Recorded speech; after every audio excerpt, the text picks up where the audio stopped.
శ్రీమాత్రే నమ. ద్రాం దత్తాత్రేయ నమ. శ్రీ గురుభ్యో నమ. వీక్షకులకు స్వాగతం.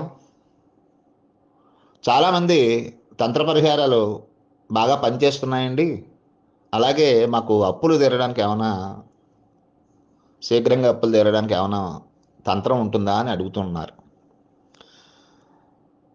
దీర్ఘకాలికమైనటువంటి అప్పులు అంటే రుణాలు, బాకీలు వదిలించుకోవడానికి కానీ, లేదా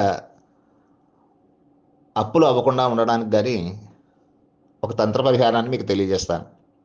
ఈ తంత్ర పరిహారం కృష్ణపక్ష పంచమి, షష్ఠి దినాల్లో కానీ, లేదా ముఖ్యమైనటువంటి నాగపంచమి, నాగుల చవితి ఇలాంటి దినాల్లో కానీ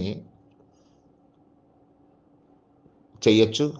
ఇలాగా 5 తిథులు 5 సార్లు చేయవలసి ఉంటుంది.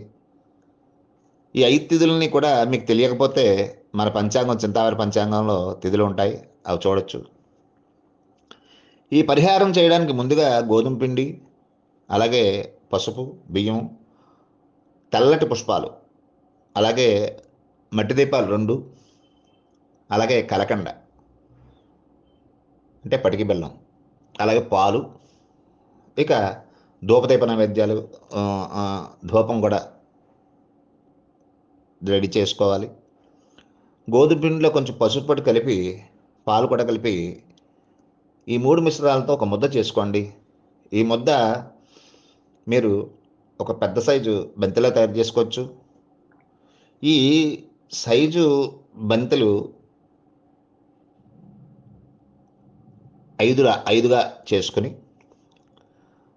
5 వాటిల మీదకి కూడా అంటే ఒక పెద్ద సైజు ముద్ద, 5 చిన్న సైజులు బంతులు, చిన్న బంతులు, ఈ 5టిని కలిపి ఒక చోట పేర్చి, అంటే మధ్యలో ఒక బంతి ఉంచి చుట్టూరా చిన్న బంతులు ఉంచి, ఆ 5 బంతులకి కుంకుమ పసుపు అద్ది, పెద్ద బంతి మీద మాత్రం ఒక నాగప్రతిమ